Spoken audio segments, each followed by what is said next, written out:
Nice to see you all again. It has been a little while, so today we will be looking at how to analyze the Mind Mirror session. I thought it's a high time to repeat the basics because I know there are quite a few new Mind Mirror owners. Basically, a refreshing course is always good. So for those who don't know me, but I assume most of you already know me, I am a certified Awakened Mind practitioner and trainer. I am online events moderator. I did a course with the Australian Neurofeedback Institute, required for BCIA certification in clinical neurofeedback. I have a diploma in psychology as teacher of psychology. I also studied transpersonal psychology. And in the past, I worked in finance and marketing and as a business trainer in various corporations, but it's ancient history now. So here I am with you. And again, forgot to introduce myself, Oksana Bondarchuk. I'm sure most of you will know. So let's move on. First of all, I would like to remind everybody that we do have new user videos and instructional videos in our video gallery. And if there are technical questions on how to set up the Mind Mirror, meaning how to do the hookup, how to work with equipment, and what should be the settings for the software, all of this you can find there. And here is a link, and I'll share the presentation so you could click and find your way. And specifically instructional videos. Here is the list, and this list corresponds with the instructions manual for the Mind Mirror. So it's basically a video version of the instructions manual. I highly recommend you to have a look whenever you have a problem or forget something, because these are short videos recorded by Judith that will help you when you are starting, when you're setting up, or when you come across some maybe artifact problems. So here are instructional videos in video gallery, and these are new user videos. So for example, if you need a refreshment of what brainwave stands for or what different patterns stand for, this would be the place to look at.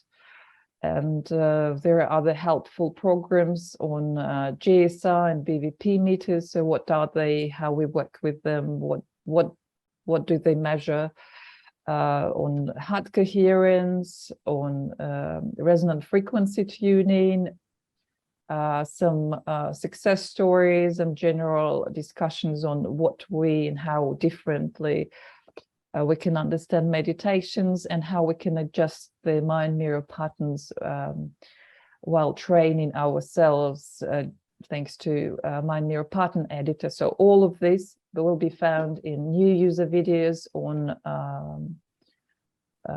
this page, video gallery page, same link. So you click, this is a interactive menu. So if you click the red title, it will take you straight to this section.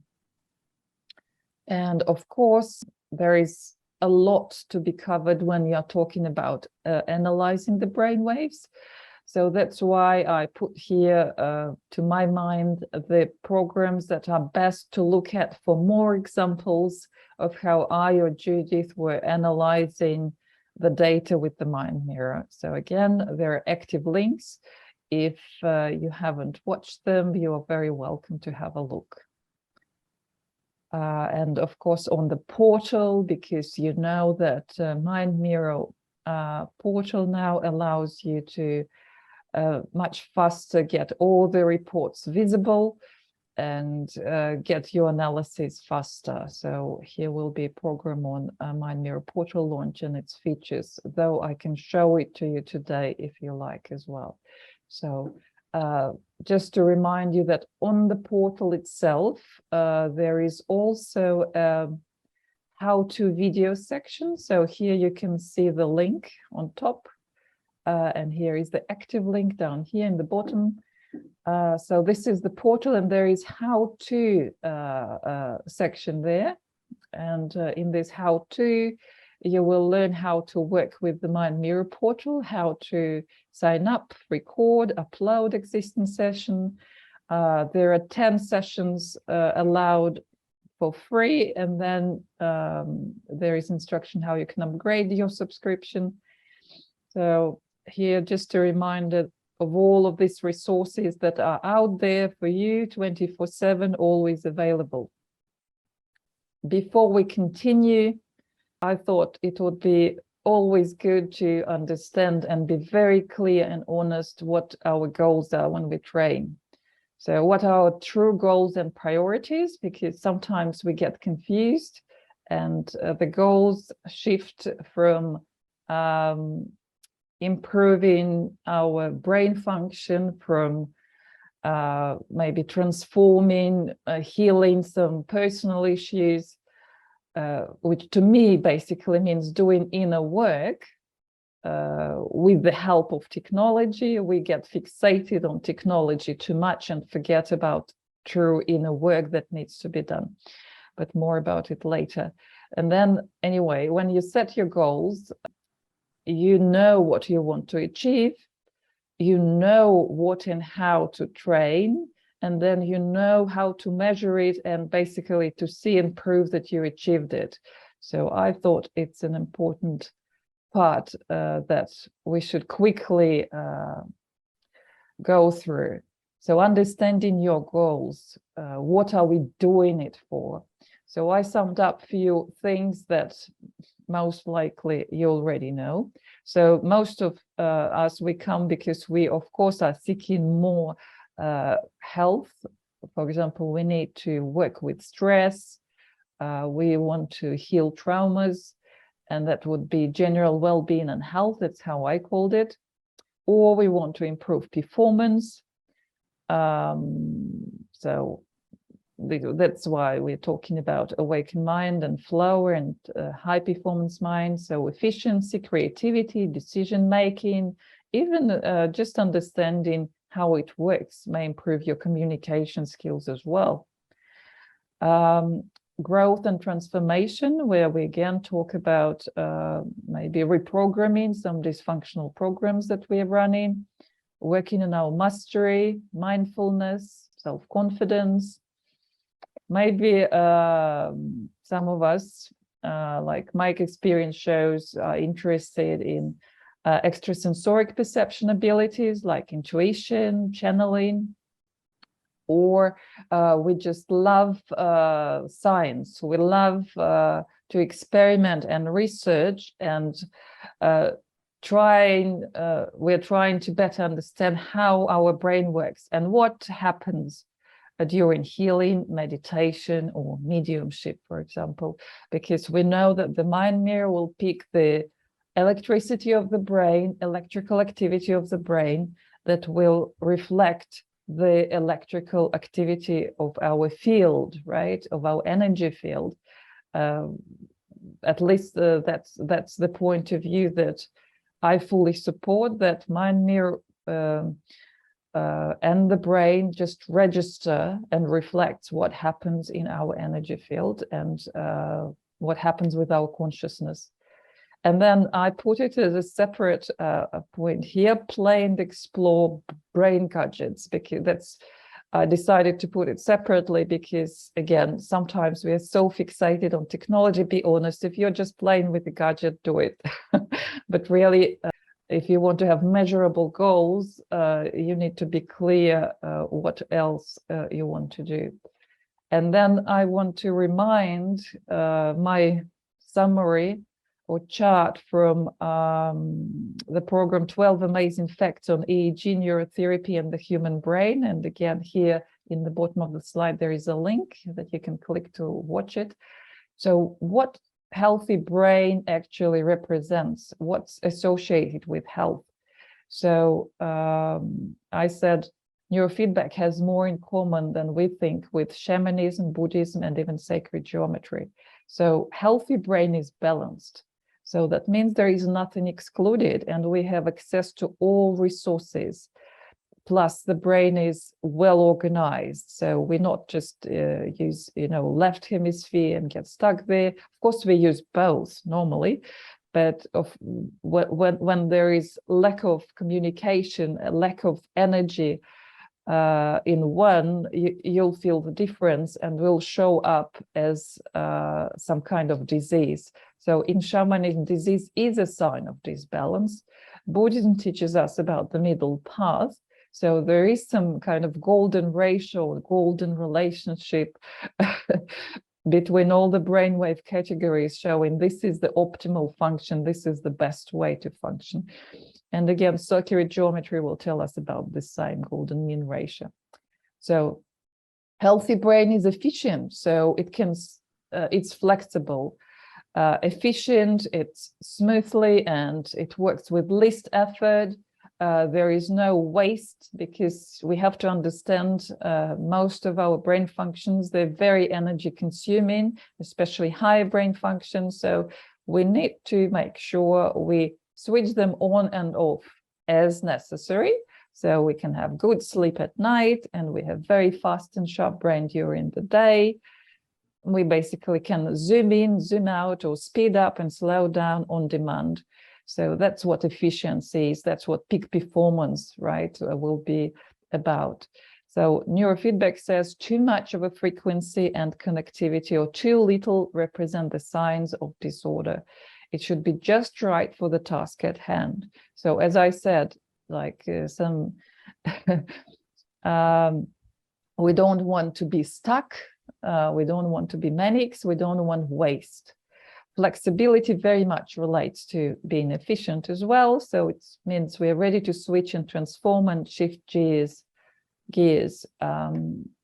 Like any energy system, the brain wants to use itself in the most optimal way. So nothing stuck. And lack of flexibility, I describe it as bad brain habits, would represent, again, disbalance or disease. So we're talking about balanced, efficient, flexible brain. So here it is, just to remind you how it started. The high performance mind is when you are at your most creative, you're most awakened, you're most productive, and you're most aware. Your mind is sharper, quicker, clearer, more effective, and you're really on. That's how Anna Weiss presented high performance mind, and what we are training, because there is lots of confusion. That's why I decided to stop here. We are training brain mastery or high performance mind. And brainwave mastery is the goal of awakened mind meditation. And mastery is defined as being in the state you want to be in, when you want to be in there, knowing what to do with that state, and being able to accomplish it. Training mastery implies that we learn to access high performance state, which means your brain is faster, more flexible, balanced, efficient. And there are two things there that are important, and I want to emphasize them as well. So we use this state to access and transform content. It is the ability of the state to allow the flow of information or content from the conscious mind to the unconscious mind.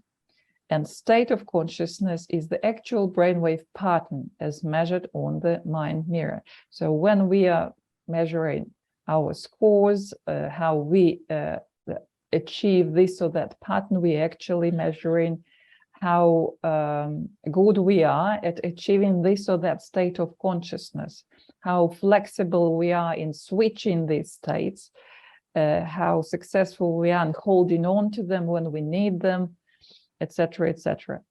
And then when we talk about content, we have to remember it includes thoughts, feelings, emotions, and all of the material of the mind. A range of content work includes accessing repressed psychological material, suppressed creativity, using visualization, sensualization for improving health and well-being, and deepening meditation and spiritual practice. So we have to remember that initially, the older practitioners worked just with the technology, providing feedback to the practitioner, and practitioner was passing the feedback to the client. So it wasn't kind of direct feedback the function that we have now in the modern Mind Mirror Ballista 6. So in Anna Weiss's time, the client's brainwave state or pattern could be trained only with the practitioner as part of the biofeedback loop, who gave direct feedback in the form of encouraging words such as "there it is," when the client produced alpha, alpha theta, and the awakened mind pattern. And developing brainwave patterns reliably and progressively with the practitioner implies that we attain deeper or higher states following Anna Weiss progressive meditation protocol. So again, this would be the series of exercises, meditations, visualizations, sensualizations, meditations, all together leading to better and better brain function. And along the way, we also try to find keys or landmarks for each brainwave category and state in order to help you master this state. So you remember kind of you're anchoring it and you become more conscious when you are, and it gives you basically the power to access these states easier when you are not hooked up to the mind mirror. And that's what I think lots of new customers may forget or be not clear about. That's where we are coming from. That's the story behind. And of course, the second training mode, I call the first one, where you train mastery and where you collect landmarks, an active mode, because it's very self-empowering in a way, because you get the keys into your hands. And second is more passive mode, which is nonetheless, it's still efficient. It's closer to what is used in clinical neurofeedback. And this passive mode use variable training levels and audio cues that enable clients to train brainwaves quickly and more easily. So it works in a way that the brain hears the audio cue and learns to win this reward entirely on its own. So you don't make any conscious keys unless, I mean, you make an effort and you're trying to also do some kind of mental work and anchoring of how it feels like when you are there. A self-training program is useful in training the client's state of consciousness and doesn't address the content. Practitioners also use the self-training program to help clients attain states which provide access to content. So that's the difference, and I wanted to emphasize it once again, that there are two training modes we can use. We use Anna Weiss protocol and progressive meditations, exercises, or we use a self-training mode or this direct feedback mode. I guess the best way, make best use of what you have, use both depending on your need. And how do we know we achieve the goals? So of course, we have objective results. We can see that we are improving our dominant state or average state as shown by our training level scores in awakened mind. So it means we are becoming more flexible. Evolved mind, we become more efficient and balanced. And if we measure a gamma synchrony, we may say brain, becoming more faster and like more powerful. And besides that, there are, of course, subjective experience that also can be measured.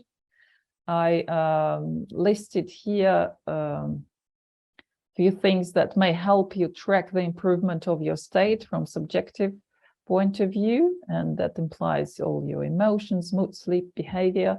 So you may range it before and after the whole training course, or before and after just a daily session, maybe rate it from 1 to 10 and see if your sleep improves, mood, if you're less anxious, you're more stress resistant. Along the way, you may find that you will have less addictions and cravings, like sugars, tobacco. You need less stimulants because your brain will try to rebalance himself, slow down if it's too fast, so kind of become less anxious and become more focused at the same time. More conscious, mindful, present, less impulsive behavior. So obviously you're more grounded naturally. You don't need all this artificial stuff. More attentive, focused, sharp, efficient, creative, because of the right balance of the different brainwave categories. You may find that all of this may make you more confident in yourself, so that will affect your behavior as well. You may find yourself more sensitive, empathic, forgiving or kind to yourself and others, less judgmental and critical, and even more spiritual and possibly psychic. So I know this is not accurate, but I think I mentioned all of the points that potentially you may notice as improvement of your state. And again, to refresh what happens, I like this state-related pattern dynamic. So we start usually training with the ordinary pattern as we see it with the mind mirror. So there will be basically clearly big beta head. All this yellow and orange bands on top are dominant, as we can see. And then the altered state, meditation state, and transition to more deeper, higher states happens when we open alpha. We call it awakened mind pattern. You can call it flow if you like. So you open the bridge between conscious and subconscious mind, and you start slowing down and going deeper. It may feel like grounding as well. And then very often you will see the dynamics going into like even slowing even more. So beta are the fastest. Here is the frequency. So we'll slow even more into theta and delta. It becomes looking like a skirt, and we call it channeling pattern. And advanced meditators like mediums and channelers and healers, they may work in this pattern, but ordinary people may fall asleep and have a dreamlike state or REM sleep state in this pattern. So light sleep, basically, or reverie state. And then quite quickly, we may move into the evolved mind pattern, kind of. I saw channeling partner mediums when they were trying to establish the connection with the spirit, kind of scanning, searching the universal field with their delta. And then as they were connected and they were ready to receive messages, it looked more like a circular pattern. So the bottom will be rounded like this. So we see very balanced shape with much less bottlenecks than we had in the beginning with the ordinary pattern. And then we can go even further. Sometimes I call them probably real trance, deep trance patterns like yoga nidra or near out of body, where all of your frequencies collapse except delta in the bottom, or out of body pattern when basically there is some noise, but feels like your brain electrical activity is next to zero and your consciousness shifted elsewhere. So this is how it looks like, so next to nothing. Going straight to this session, question to ask, where to look for answers, and how to read and interpret the data. I'll start with simple fact that we are looking at the same data. The electrodes that we connect to the head, they'll be picking raw EEG data, and raw EEG will look like this, basically like a wriggly line that is hard to interpret. And that's why we have all kinds of reports and charts that help us to slice and dice it, just to look at the data from different angles and get maximum feedback, maximum meaning and value from this information. And basically looking at the raw data may still give you some information, but not much. It probably will give you only the quality of data, signal quality of your data. So if it's like flat line, it means no good, it means something wrong. And if it's railing like this, it means it's not accurate as well. So obviously the first question comes logically, can I trust the data? What's my signal quality? And how do we look at signal quality? We have few options. One I just mentioned, we can look at the raw data. You can see it in MindMirror portal straight on in the beginning of as you open the meditation. If you like, give me some feedback. How many of you need guidance through the MindMirror portal? Because I can kind of wander around and switch from presentation to MindMirror portal and even to Velistas if you want me to. I'm comfortable with the portal myself. Okay. Okay. I did have one question. I don't know if there's a good time to ask it. Is when you think about Reiki or energy healers sending energy, how do you think about that in terms of the MindMirror patterns? Okay. Is there like an evolution from pattern to pattern that you think about and staying in a certain pattern when they're sending energy? But it doesn't need to be right now. Okay, I'll mention it because I'll be giving examples, and I'll be giving examples from my work with mediums, and we did healing experiments and psychic experiments and mediumship experiments. So I'll show you how it looks like. Okay, here we are. So thanks for your comment and question. Basically, raw EEG data is easy. It shows raw data from EEG sensor as one curve. How to read flat-lined or railing data indicates erroneous EEG reading. So probably your session is ruined and there is nothing trustworthy to look at. If you want to see the same report in Velistas, you can follow this path. So it's always, I will leave the presentation. So you go into view mode, summary, and then you choose the sensors that you were using. Usually it's 2 and 6. And then you choose raw data for each sensor, and you'll get two basically windows for each sensor with the data to see how you are picking information from your left and right hemisphere. The next way to look at signal quality is signal quality itself. So we do have this option, and it will show again whether the electrodes had a good contact with the scalp, and if though it doesn't indicate that the locations for connection were chosen right. When the lights, stop lights are green, it usually indicates good quality during the session. When the lights are flickering, turn yellow or red, it means the data are disappearing. So it's kind of not that clear. But as long as you see the straight line like this on the level of 1 in signal quality, I emphasize this is not raw EEG data. That means your data can be trusted. So if you want to find it in Velistas again, you go to view, summary, choose the sensors you use and choose signal quality. You don't have to use all of them. You pick the one you like. I like this one more. Then SEMG artifact. It's important because surface electromyograph artifact measures muscle tension in the head, neck, and shoulders, which can create artifact in the upper frequencies of the pattern.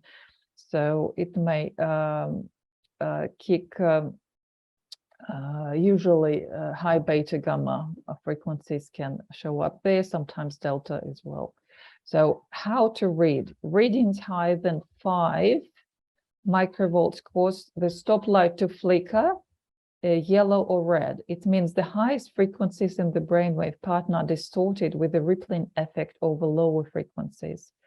Also, brief peaks in the SEMG artifact amplitude data line might indicate movement artifact. So muscle tension and movement artifacts. I mean, of course, when we are measuring brain waves, we want to have no noise. So muscle tension, unfortunately, we may not even know how much tension we are carrying on our face or in the muscles of the head or neck. But ideally, it's good even sometimes to do a little massage of your jaws, because it may affect your temporal lobes locations. Maybe even a little bit of neck massage, because we don't want to measure tension, muscle tension. We want to measure electrical activity. So again, you find it in the Willistos review summary, choosing the right sensor, 2 or 6, and then choose SAMG artifact amplitude. And as shown on these examples, you can cut out with the artifact markers the areas that you think are not trustworthy, so they're not counted when the statistics is calculated for the session. So it's relevant, you cut out, so grayed out are the areas that will be not counted during the calculation of your activity during the session, which is good. We have this option. Again, if there is a need, I can show you how to do it. Gamma artifact, low 44 to 54 hertz, mid 54 to 64 hertz, or upper gamma 64 to 100 hertz amplitude windows for each side of the brain may be a result of movement or tension artifacts shown by SAMG. So gamma amplitudes may be increasing insignificantly low, which is common for most people. So not necessarily everybody will show significant gamma. Gamma and SAMG artifact, they often correlate. So how to read it? If SAMG artifact amplitude on the previous chart is below 5 microvolts, and there is no correlation in between SAMG data and any of the gamma data, it's likely to be true gamma. The truth is, if gamma kicks in, you will see it like a gradual rise, and it wouldn't be just a spike. Spikes most likely will be artifacts. Gamma amplitudes of 1.5 microvolts, especially in low gamma frequencies, are common. Gamma frequencies, especially mid and upper, it means 54 plus hertz. Above 2 microvolts will indicate real gamma, significant gamma, when there are sustained surges. So that's what I said, sustained surges. Yes, you will see waves, but it's not just a spike. And where to find in Willistos, we can see it in view, summary, channel, gamma amplitude. And very often I also run these 2 windows, spectral summary windows, while recording the session. So this spectrogram transforms the EEG waveform into time and frequency domains, resulting in the visualization of the dynamic signal power at different frequencies across time. So how to read it? If you see solid or broken blue, purple, red, or yellow lines, like here you can see, for example, flat line example. You see there is a flat purple line. It clearly means there is electrical noise artifact. Usually it will sit around your electricity frequency, so it's around 50 hertz for me here in Australia. So if you see blue or yellow dots clustered and ranging upward in the gamma range and clustered activity in the mind mirror window, then this is likely to be either a SAMG artifact caused by movement in the head, neck, or shoulders, or could be real gamma. So clusters, examples are shown in this window down here. So the spikes that you'll see very often will correlate with this yellow things here.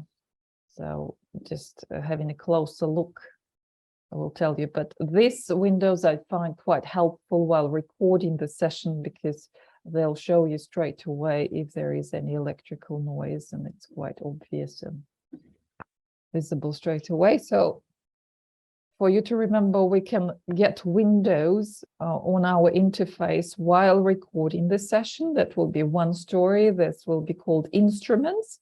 But when we are running reports, all reports will be sitting under view. A view, spectral summary, sensor 6 or sensor 2, dynamic spectral in spectral summary, it will show up. And here is an example, because I promised to give you good examples of how it may look like.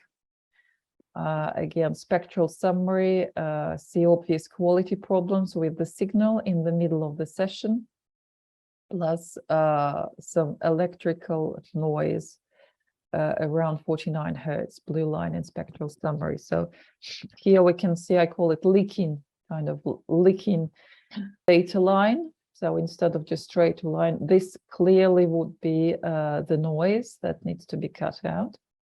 Here to the right, spectral summary, the blue line, electrical noise is obvious. And down here, SMG artifact amplitude as well. You can see I put this dotted line, red line, and everything above that line would indicate the above 5 microvolts will indicate the artifact as well. It needs to be cut out of the session. Cut out, I mean put artifact markers and grayed out. So signal quality, here is another good example. Again, I didn't cut out this one, but here you can see lots of leaking data. And you can see I cut it out with artifact markers to make sure it's not there. So it was dog barking, actually. So it was fine, fine, fine. Then the dog started barking, the client started getting nervous, moving, and that's what we had as a result. Again, next logical question that we will ask, how did I perform versus other sessions or other people? And here the answers will be found in the basic report called Mind Mirror Summary.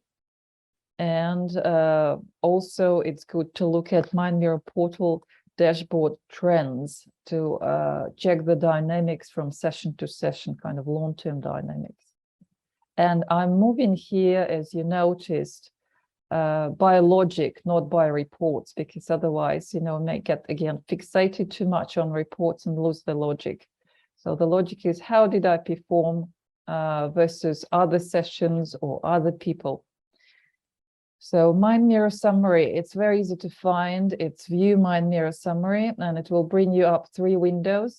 The first one will show the average mean pattern, brainwave pattern for the entire session. And of course, we see left-right hemisphere. We see attenuation, these white numbers in the bottom. Or I say how loud your brainwaves were, how powerful they were. And they can be adjusted, as you know, during the session to show. They will be adjusted automatically in auto attenuate mode, and they will come up automatically in the report on the right kind of amount. How to read. So you can see this contour, see the pattern, and think, is it closer to ordinary meditation, awakened mind, or evolved mind, or gamma synchrony, superconscious, universal consciousness channeling patterns, or decide on what brainwave category and what pattern you need to train next. So what might be wrong here? You can see there is clearly not enough alpha, right? Because in a healthy brain, alpha should be dominant. And we really need to train some beta reduction and alpha enhancement here. So the options are reduce beta, sustain alpha, enhance theta, and ground gamma. Here is an example for you to compare. And again, I think it will be somebody asked, you just asked me about how healers behave, right? So even average pattern will tell you a lot. It's like a snapshot of dominant pattern, mean pattern for the whole session. So if I have brain profile, so it's always good to have some reference point. Within the training, I usually do brain profile first. So I have a baseline to compare everything else with it, and I have it with eyes open and eyes closed. So here we can see HeLa. It was healing experiment. There were 2 people, and HeLa during brain profile looked like this. So again, we see that there is lots of gamma. Gamma obviously will be triggering lots of beta more than usual, and that will pull the energy of alpha as well. So alpha bridge is quite poor, you know, it's far lagging behind of the ratio, you know, 1 beta to 2 alpha. No way, you can see it here. And it's more like related to gamma synchrony pattern. So again, when we see lots of gamma, we ignore awakened mind scores because they would not apply. Gamma will significantly change how it looks like. And then what happened to the HeLa during the experimental session, healing session, you can clearly see, oh, the bridge went back into place. Yes, here she managed to open alpha bridge. Here she managed to better organize her gamma, so it's more contained. And you can also see that she opened delta. So again, it is quite common for healers to use their delta, and if they have gamma, to use gamma. And we remember that delta and gamma, they communicate, right? When you open delta, the gamma will follow up. So it usually goes like this. It's or the other, I never seen gamma come in first and delta come in next. So person having gamma will still go kind of slow down, and then kick in and use more gamma. Sorry if I'm inaccurate here, but at the same time, look at HeLi, how she responded. That was her brain profile or baseline. It's very lovely looking pattern with lots of alpha, and it's almost rounded. It's almost next to evolved mind, really. Very well organized, and that's how it looked like during the session. So you can see that she was ready to receive, right? Alpha bridge was open, she was receiving. So that's to show you an example of just how average pattern can tell you lots of how different people behave during the session, plus compare their behavior with the baseline. And then this would be like average patterns for mediums. And I brought them here to show that the average patterns often approximate evolved mind. So that's why I was saying they kind of live, natural mediums, they live in this evolved mind state. Plus some of them who have gamma, they'll look quite funny having patterns like this. So you can clearly see those who have gamma and differentiate them for those who don't. So this would be more like gamma synchrony, and this would be awakened mind approximating evolved mind. This is probably the closest to evolved mind. Again, another report that will pop up in with the mind mirror summary. It's the one with the scores. We call it training summary. So it shows scores for different meditation patterns listed here. And as we know, they relate to states. So if your scores improve, we say you are better achieving this state. So you're going into these states more often. I think we'll have maybe a separate program just to refresh what each of these means and how it can be used, when it should be trained, because it would be nice to make some parallels with the clinical neurofeedback, because we have these beautiful inbuilt options that already give you good platform to start with without any extra learning. Just use what you have. How to read. When we train direct neurofeedback, we use these scores to set the levels that we should be training. And I decided that I will use this as well to keep track and check improvement, even if I'm doing traditional, this Anna Weiss's progressive meditation protocol to check how we improve from meditation to meditation, from session to session. So we decided that the level is reached when the brain learns rewards over 70% of the time. So we have to find where we show, on which level we show 70%, and that level we will be training. So for example, if here was 70% on level 5, that's what I would be training.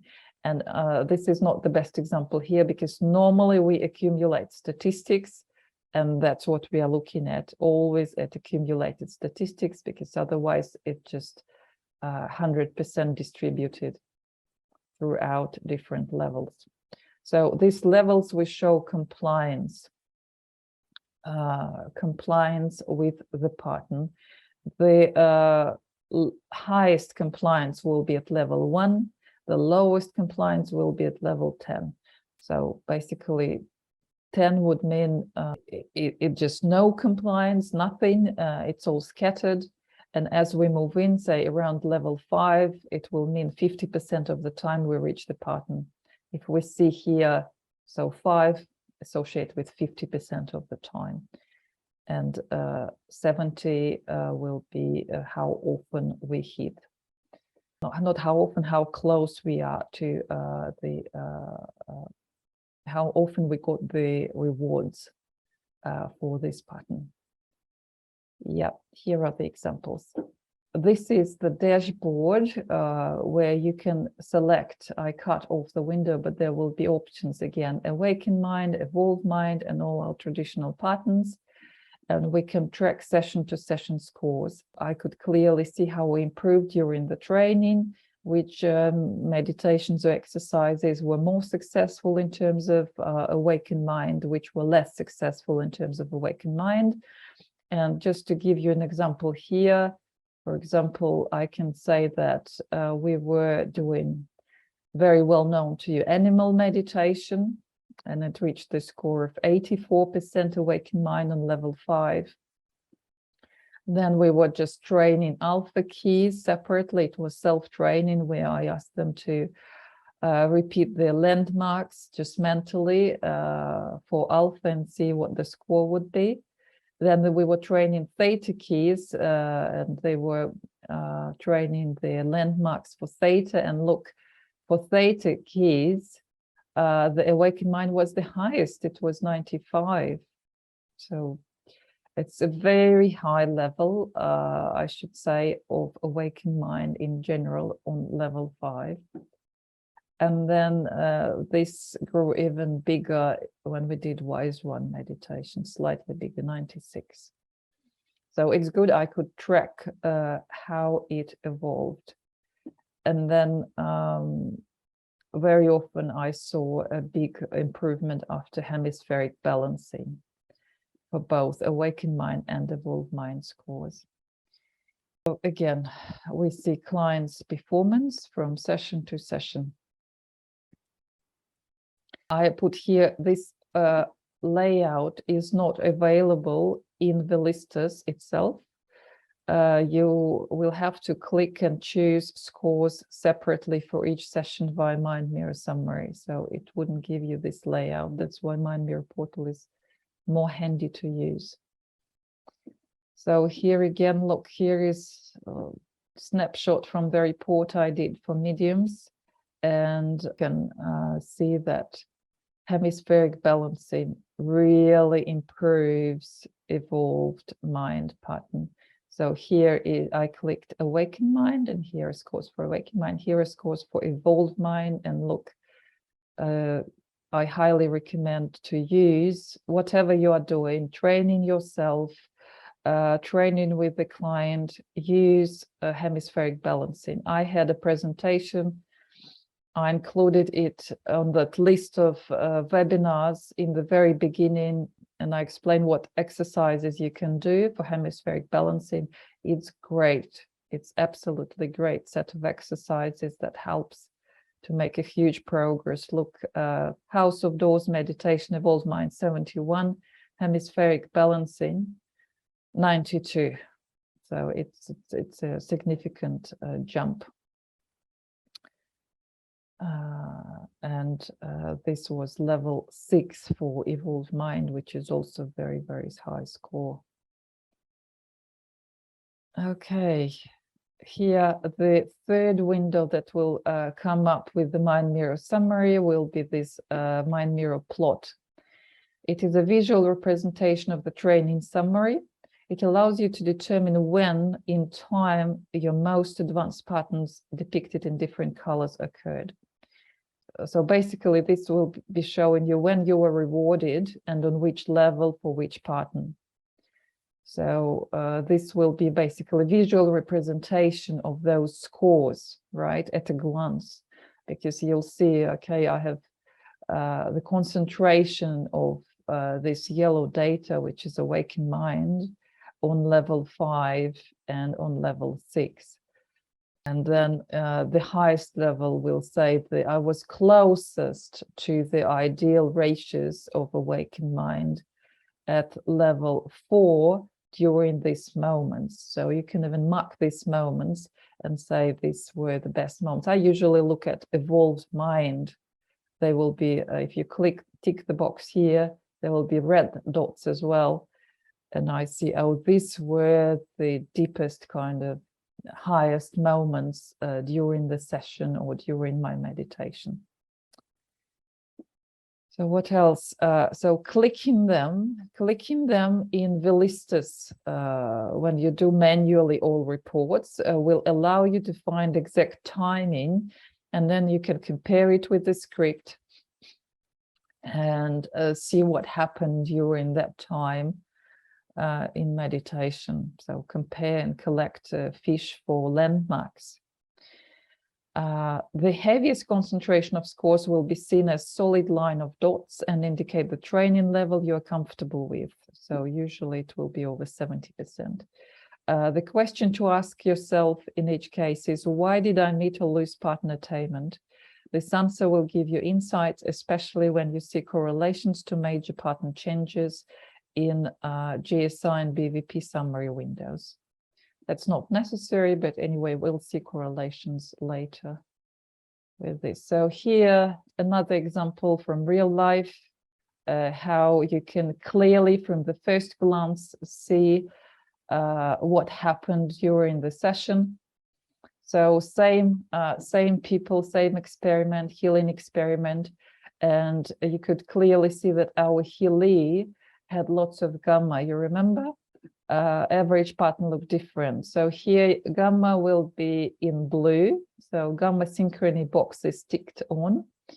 And you can see that it started, you know, here the highest experiences through the session were around here, starting with evolved mind, and then gamma kicked in. And then basically gamma was overriding everything else. So gamma synchrony pattern was dominating, and that's what was typical for this healer during the session. While the person who was receiving healing, she doesn't have that much gamma, though you can see still, you know, more gamma here on higher level. And then you see that for her, awakened mind, this will be yellow dots, and red evolved mind dots were more typical during the kind of receiving healing. So that's how it looks like, and you can clearly compare the modes they were in, or the states they were in, thanks to this plotted chart. I marked the timings to show you how it can be used. So we can then have a look at what happened at 8:20, what happened at 11:47. I put here probably 11:15 because look, there is a kind of series, almost like a line of red dots, a line of sustained evolved mind state. So I thought, oh, it would be interesting to have a look what triggered that. That was a good state for the person and well sustained. So what were the triggers? What were the words? So that's how you can track what happened. And again, here is the right good example with accumulate statistics. Make sure you click this window to find which level you are on. So now let's find, where do we have over 70% for awakened mind? Oh, clearly we are on training level 5 with 83%. Where are we over 70% for evolved mind? Okay, here we have 92 at training level 6. So if you decide to use direct training mode for yourself, then you could train, for example, awakened mind on level 5, and you can train evolved mind on level 6. And then if you want, if you have gamma, you may train it on, again, level 6, because we can see 93% on level 6. And if you want to even make a step forward, training for symmetry, because it's quite good. It will be harder for you. The scores will drop down for awakened mind. If we click here in forced symmetry, it allows the differences in left and right, but evolved mind always is calculated only as balanced. You know, balanced circle cannot be unbalanced, so symmetry will not change. If you tick this in forced symmetry and look at the evolved mind scores, they will not change, they'll still be the same. Okay, and just to give you again another hint, whenever I don't have any baseline, I don't do brain profile, I still do a few minutes, 3 to 5 minutes before the meditation with eyes closed to compare the performance during the med, so that I have something at least to compare my performance with. And that's what this course stand for. So you can see here there was not much changing, even like something's dropping down. So state doesn't change before, after for this particular. I don't remember what it was, but again, the next question to ask, did I manage to alter ordinary state? That means to us to open and sustain alpha bridge. And when and why was I losing this bridge or opening it? When and why I was going back into ordinary state, or when and why I was going into altering, going into flow, or when were the moments of insights. So this will show up in a composite summary display, and we'll be looking at alpha waves behavior versus time script and alpha theta crossover. So let's have a look. Composite summary display. So that will show us the amplitudes or the power of different brainwave categories throughout timeline. And in Valistus, again, we have 2 channels displayed separately, left and right. And alpha will be depicted in green line, green wriggled wave. So basically, these examples would tell us, yeah, we clearly see the person sustained alpha throughout the whole session. Maybe there was a bit of beta thinking in the beginning, but that's normal. That's just settling. And then we see quite a good alpha bridge throughout the session. How to read, depending on the meditation. But first of all, we still need to make sure the bridge was on, because otherwise we were just sitting and thinking and it was ordinary state and nothing happened. Focus on the brainwave category or categories that were the major focus of your meditation exercise. For example, was it beta and alpha for relaxation, beta reduction, alpha growth for relaxation? Was it alpha for sensualization exercises and animal meditation? Or was it maybe alpha theta when we start going deeper and we look for insights? What was alpha theta crossover for House of Doors or healing or personal transformation? Crossover means that blue theta lines will come out and be on top of alpha lines. And I'll show you, I think I have examples to follow. And basically these crossovers will indicate this deep inner work. For healing experiments, psychic experiments, check delta and gamma activity. and any other ecstatic states, high ecstatic states, gamma delta activity. See how gamma delta behaved. Gamma delta will be in purple and pink. So where to find in the listers? You'll have to do lots of clicks to get this report out, because you'll have to hold Shift key and select all brainwave categories. We always choose amplitude, beta, alpha, theta, delta, gamma, amplitude, RMS. That's what we choose. And you'll have to hold Shift key and choose them all for sensor 2 and then for sensor 6. And then you'll have 2 windows to compare. Mind Mirror Portal puts it on one chart for you, which is much handier to look at.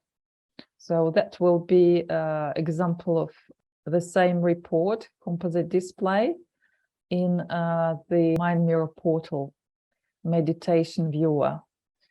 And just to mention that this report sometimes in the listers comes up in one color, which means all lines will be yellow. And this glitch can be fixed if you go and do default channel set. So I probably will attach the instruction to the follow-up email after this program, because I face it quite often. I think I'm not the only one. So if I'm running manually this report in the listers, I need to remember a default channel set, and that will kind of color them into how they should be like this. And again, what do we see here? How do we read? How do we analyze? We clearly see alpha. And look, here I can see the moment when blue theta came over alpha. This is the moment I should have a closer look at and compare with what happened during this moment. And then again, we see alpha bridge. And here again, look, there is a moment when theta again was over alpha. So what happened during that moment?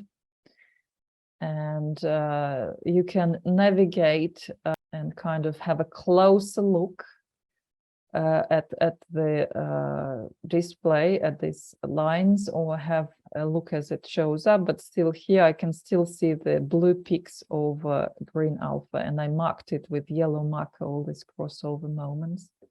So then what I do, I'll compare this with the script to see what happened during these moments. What insights, or what was the work done? When were the deepest, highest moments?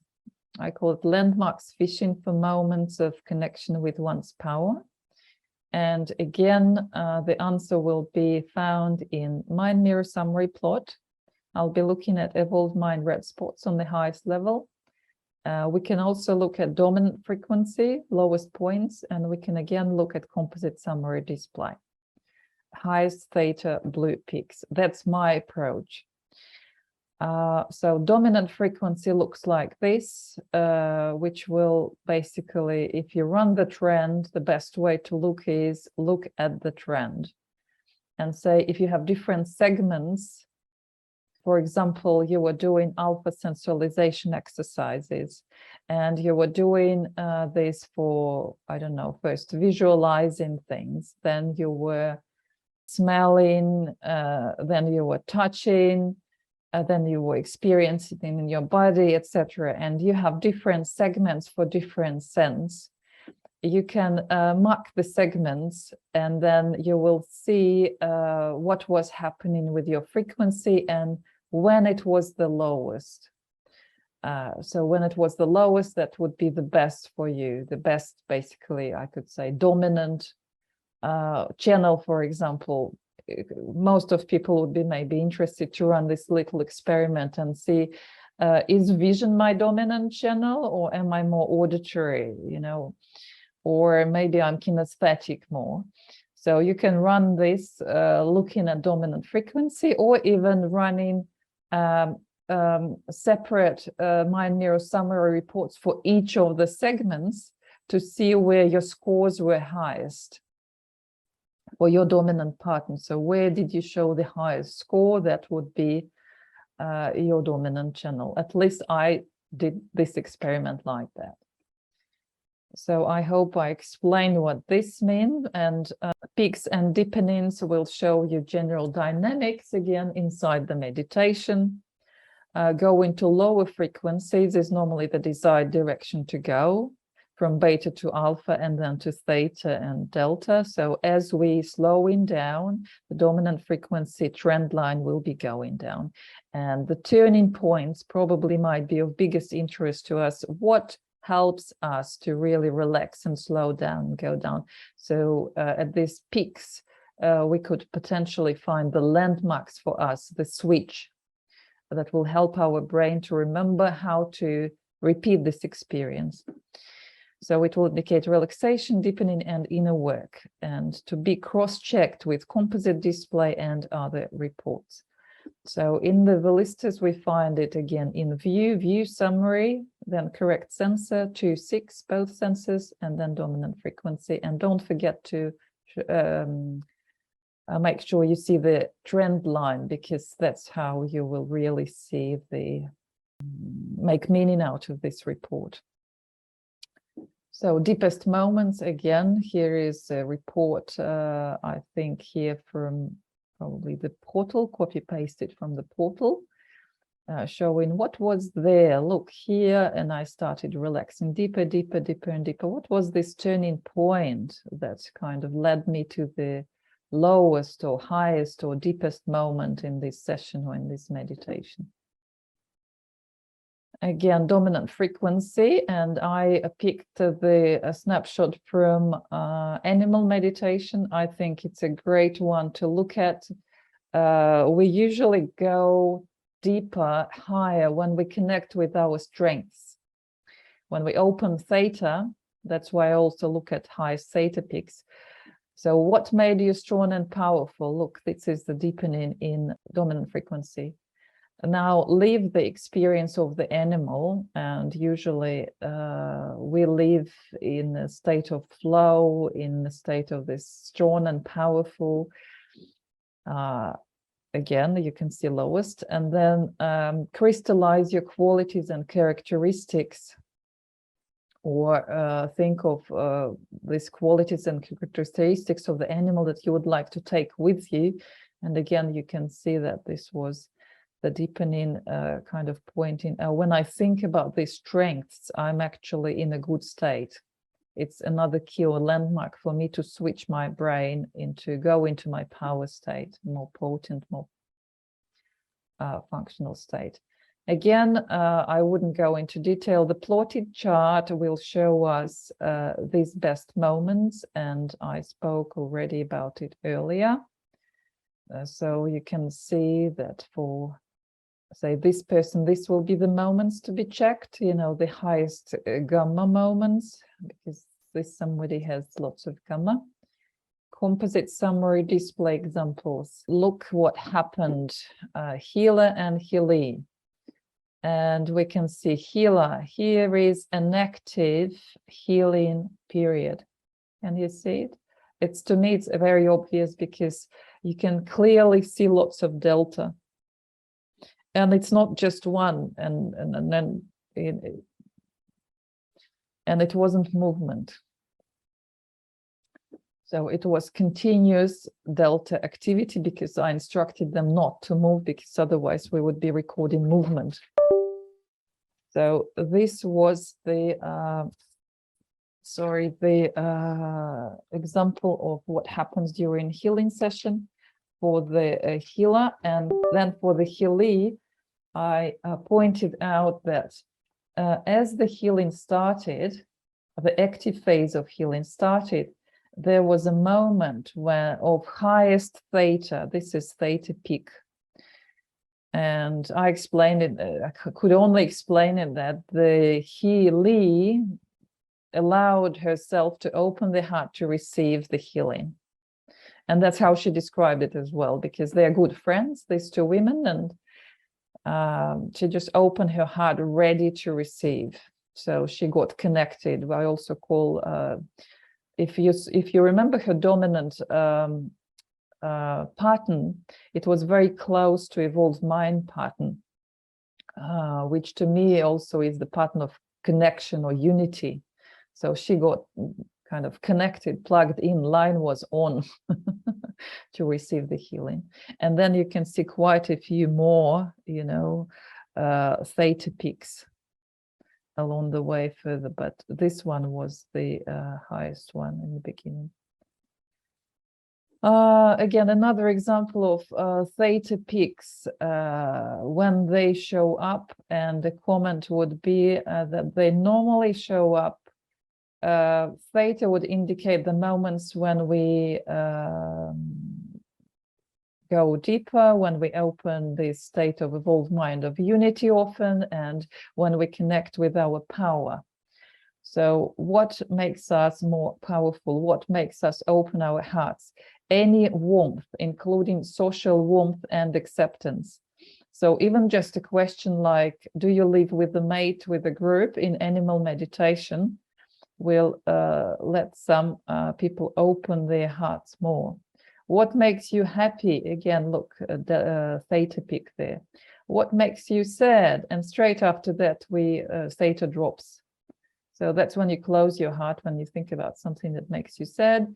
What makes you afraid? It makes you sad, it dropped and then went a little bit high again. And then what makes you afraid? It takes you on the lowest, even lower. So when we get afraid, we shrink, our brain gets faster, obviously. We go into alert mode, anxiety mode. When we think of what makes us happy, we relax and slow down. What makes you strong and powerful? For most of people, this would be the highest peak during animal meditation. The next one probably would be crystallize your qualities and characteristics. In other words, crystallize your keys or anchors to the powers and strengths, and that would be another peak. And it's quite typical. Was there anything unusual? So the next question to ask: any highly charged material or potential triggers, including landmarks? So where do we look for that? We again look in composite summary display. We may be looking for unusual delta, unusual gamma activity.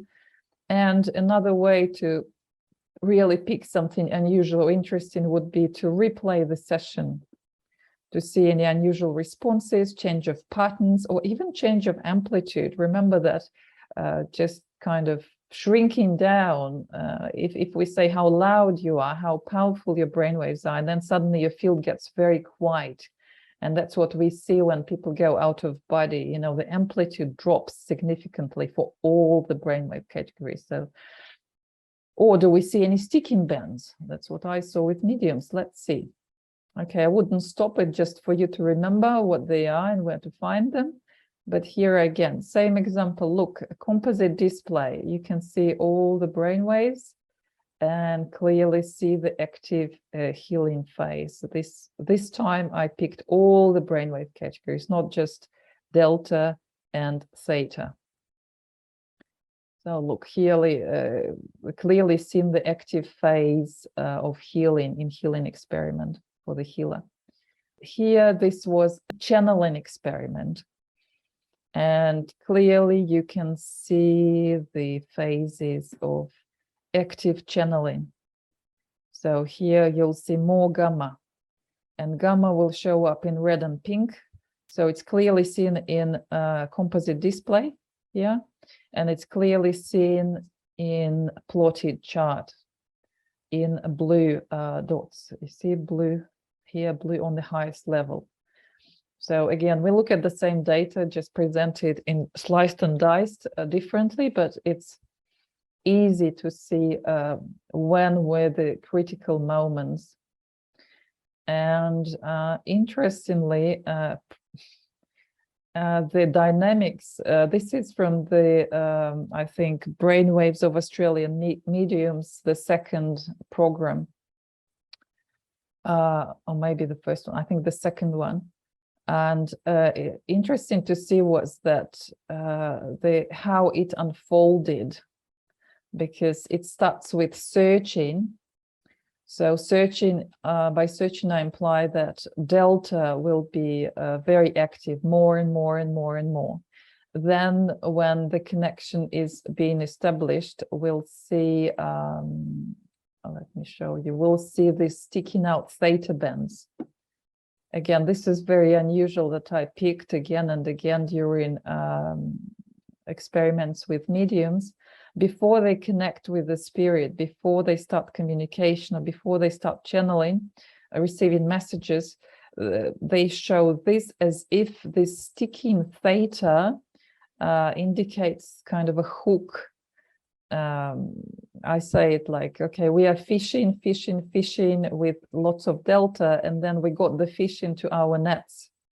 Fish in the universal field, and then we got the fish into our nets. We got the spirit or someone to connect with and establish the communication. And as long as we hold the communication, we hold this hook, this theta band, sticking theta band out. And to show you the power, it's if everything else sits within 10 microvolts, this theta hook goes almost up to 20. And this is one medium, and this is another one. Look, everything else sits within probably 25 microvolts, and this theta goes up to 60. So I found it very obvious, clear, and quite suspicious. So, I mean, makes me think that we still connect through our hearts if we consider theta sits metaphorically for opening the heart and heart connection. And yeah, even I say, when in Russia, at least, we say when somebody dies, we say, oh, you will still always stay in our hearts. And to connect back, we have to really open it up to connect with deceased. That's what mediums do, or disembodied entities. Oksana? Yeah. I've seen that same pattern. In fact, we've seen it quite frequently over the last several decades, working with EFT masters, emotional freedom, between the tapper and the tappee. The two are working together. We see that same theta hook come out on the therapist, and it also comes out on the person that's being tapped. So the tapper, the tappee have that same sort of theta hook pattern. Yeah. So I say it must be connection established. You know, they're holding connection on theta level through the hearts. I mean, it does make sense. I mean, we can't be precisely statistically maybe correct, but it's roughly we are right. Absolutely right in this. We've seen that in almost every tapper tappee combination. You know, several people. Yeah. I would say probably over a dozen times we've measured that. Yeah. But I mean, I guess just before you joined us, Gary, we were talking about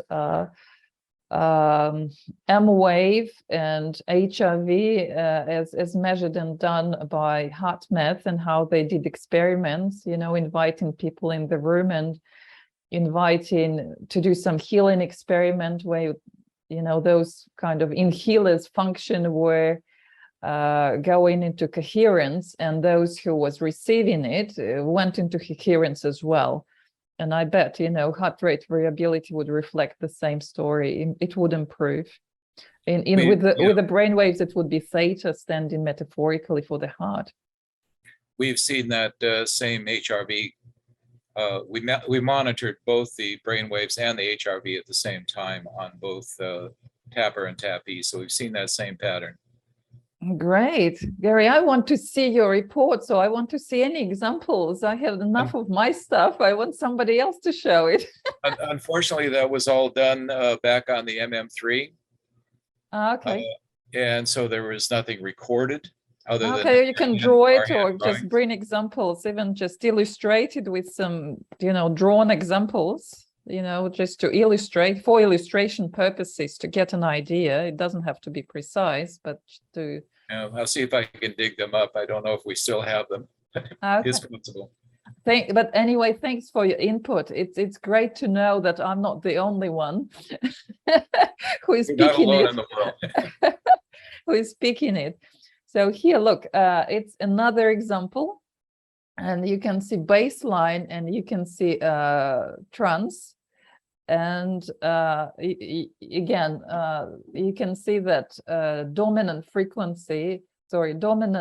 pattern will be very much like ordinary pattern in baseline, and then how it changes during trance.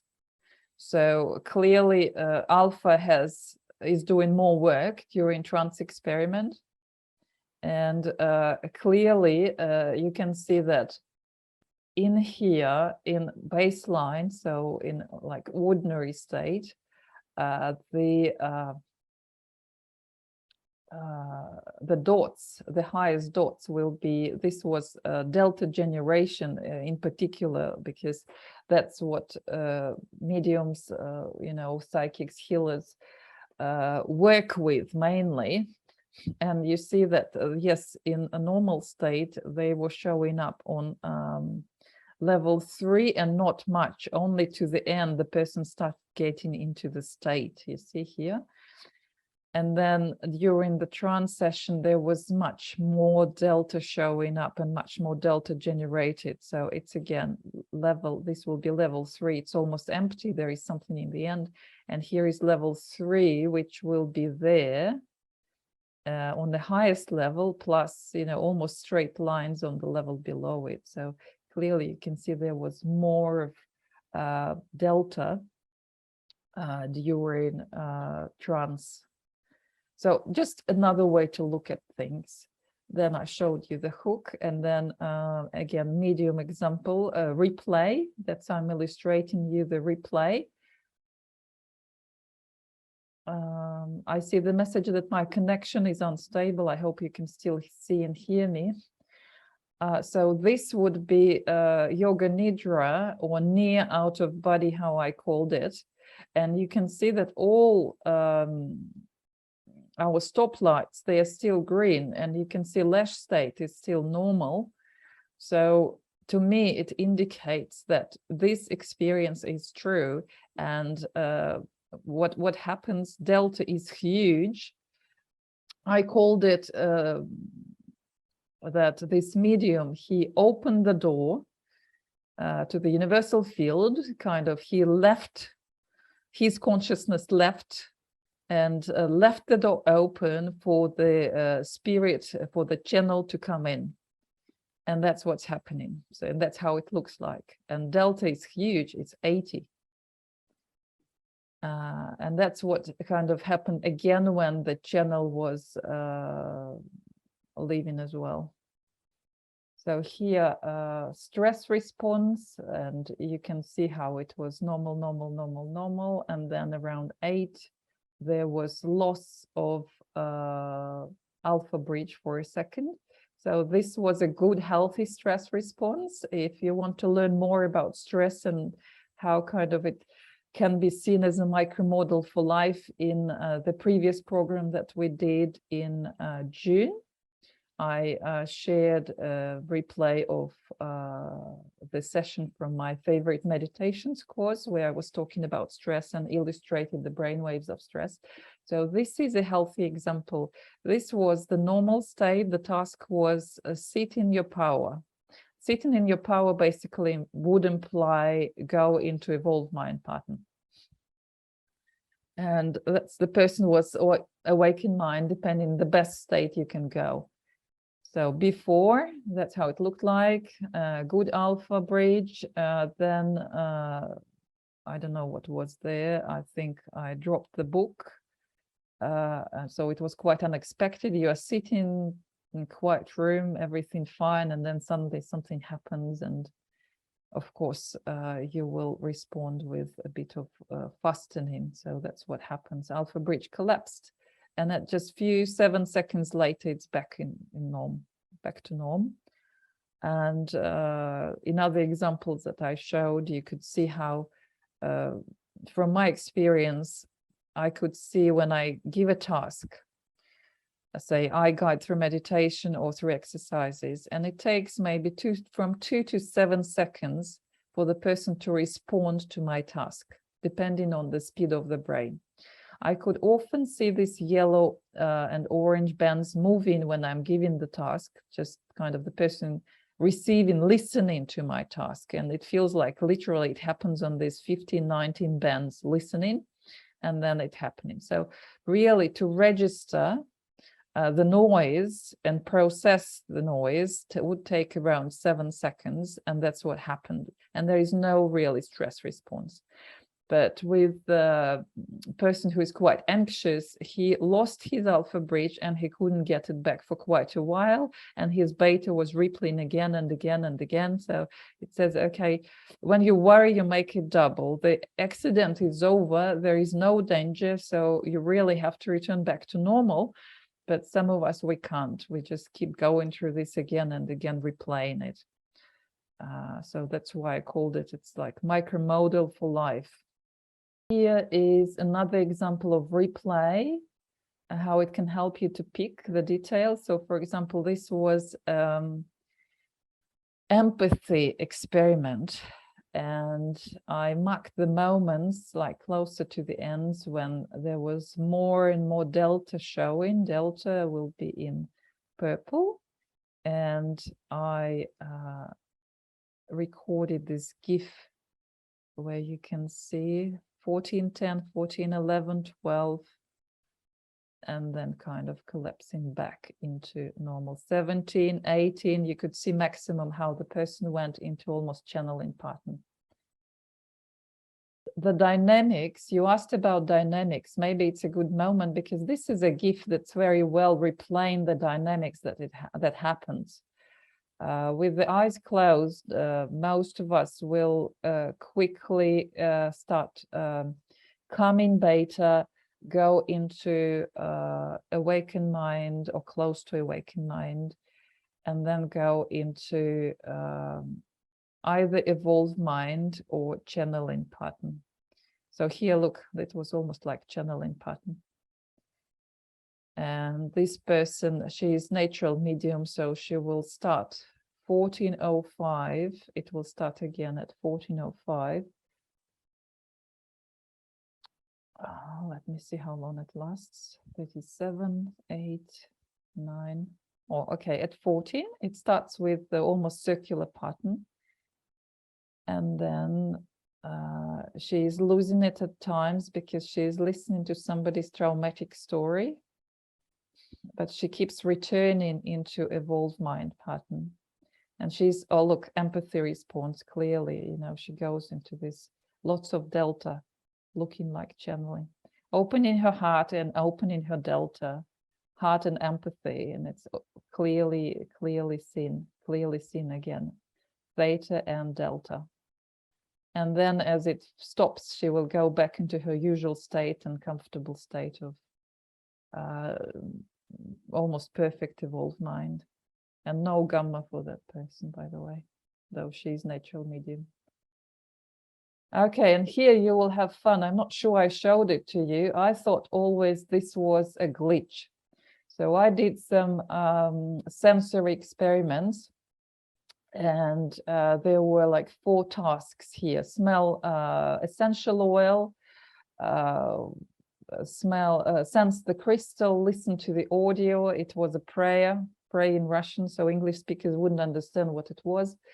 And then visit place from picture. So we were kind of training, experimenting with psychic abilities, trying to see what all of this will bring, and using different sensory channels, obviously. Smell, sense the crystal in whatever form you can sense it, listen to the audio, and visit place from picture. So you visualize and you take it in and travel to this place in your mind. And I saw this for this particular person. I suddenly saw for crystal, I saw more gamma, radically more gamma, low gamma, mid gamma, and upper gamma.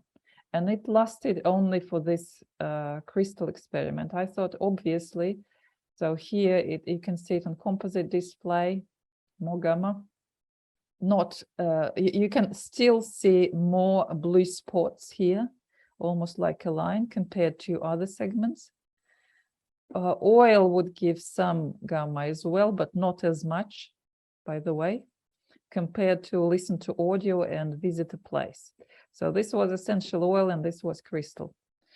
but still I was thinking it was a glitch. Then I'm doing analysis for another person, thinking that was a glitch, maybe mobile phone, maybe something, but this is another person. And what we see, there is still gamma, and surprisingly gamma in the right hemisphere. And I'm thinking that's weird, that's the second person in the group. Then the third person, then the fourth. And it made me think that obviously crystals, they somehow affect our gamma. So it's up to you to explore. It's just a hypothesis of mine at this stage, but it's just some fun. How you see, I marked the segments and I ran the segments, then the segment analysis, and I saw average patterns for each of the segment, so I could compare the scores. And clearly awakened mind and gamma synchrony was highest for the experiment with crystal. So what crystals must have some magic in them. You're welcome to continue this experiment. And here again, fourth. So 4 people showing more gamma activity out of the blue when holding the crystal. So they must be creating this electrical noise. It's not necessarily their brain activity. Maybe it's just the noise from the crystal. I don't know, but it does affect. And you still, as I said, you can see it in here. I just, by the way, these are separate reports for each of gamma amplitudes as provided by the Mind Mirror portal, which is great. So you can instantly see what happens there. So it just, you can run separate, and this is a trend line, which makes it more obvious. Oksana? Yeah. A quick question. Yeah. What kind of crystal? Was it quartz? And what sort of shape or cut did it have? They all were given different crystals. And I can tell you, I definitely remember there was pink quartz, there was clear quartz, there was smoky quartz, and I think there was malachite, you know, this greenish, dark green gemstone. So, and maybe there was a garnet as well. So these were the crystals given out, and I just asked them, okay, put it in your hand. You know, kind of, they were pretty small, so just lock it in your hand and focus on the crystal. That's what my task was, and just sit with it.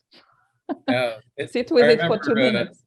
I remember years ago, decades ago, Edgar Cayce recommended certain types of not crystals exactly, but minerals. I forgot, it seems like malachite was one of the things that he mentioned, but something like a small flat disc to paste on your forehead over the third eye. They have to look up that, you know, go through their records or something, but that was supposed to increase psychic powers as well. So I've never, you just reminded me of that when you were saying that, so I was just wondering. Yeah, I mean, it sounds like a proof that crystals definitely do something, and we were not putting them anywhere near forehead or anywhere near head. They were holding a crystal in their hand. So, but it still does something. I believe it works like amplifier. You know, it does something to your field and works like amplifier. And gamma itself has the function of boost or amplify of your activities, especially like all the psychic activities. I assume you did some controls on that, just had them to focus on their hand without the crystal, or maybe to hold their mouse in the, you know, their computer mouse in their hand and focus on that. No, we weren't doing that, but you can see other experiments. They were without crystal and they were done in a row, one after another. I would just put in the session on pause and then continuing the session with the next task. So smell oil, there would be no crystal in hand. It was essential oil, and it was, I think, rose essential oil. And then there was this sense crystal task, and then there was listen to audio, which was a prayer. As I said, just no music, just somebody singing a prayer in Russian in like circular motion, like mantra. And then there was just a picture of sacred place of Baikal, asking people to travel there. So again, all other tasks were different, and they were sitting in the same place, same time, same position, all the same, just no crystal in their hand. And that does make a difference. And again, I'm a little bit surprised that some showed slight gamma increase for essential oil. Interesting. Here, another example of we are looking for something unusual. And obviously, if you look at this chart, and this is just beginning of the session, this is the end of the session. I just couldn't fit it on one in one picture. I had to cut and split it into two. And that's the period of dog barking, and you clearly see, oh, this is noise, we need to cut it out. And what else? How I analyze? Drop in amplitude. Look, as we relax and calm down, sometimes we can get very, very quiet. And then we can see a moment of theta sticking out, this crossover. And then here I'm showing this must be probably delta artifact, it's just a spike. And then I pointed out here that, oh, there is a big segment with drop in amplitude and more theta than usual. Look, there is more and more crossovers, more and more theta sticking above other bands. And I was thinking, what is that? And if you don't know the meditation, I can basically explain. We did it, or I picked one of my favorite meditations from Jose Silva, who experimented with consciousness. And this is daily exercise that is basically about relaxation. It has embedded alpha rhythms in it. And as you progress through the meditation, obviously you go deeper and deeper and deeper. And you produce a good stable alpha throughout the whole lot. And this is obviously the moment the person was getting deeper. And the wording there is, now you're at the deepest la. I think I probably picked the slides. I hope I copied the slides into this presentation. So just to sum up, it was the deepest moment of relaxation in this meditation, which correlated with the script, which correlated with her experience, as we can see, before the dog started barking and ruined it all. So this also happened. Yeah, so I marked how for you to see how I use the replay. So for example, the composite display revealed that these were interesting moments. Something unusual happened during the session, during the meditation, and then with the replay, the Mind Mirror portal allows you to do this replay. You just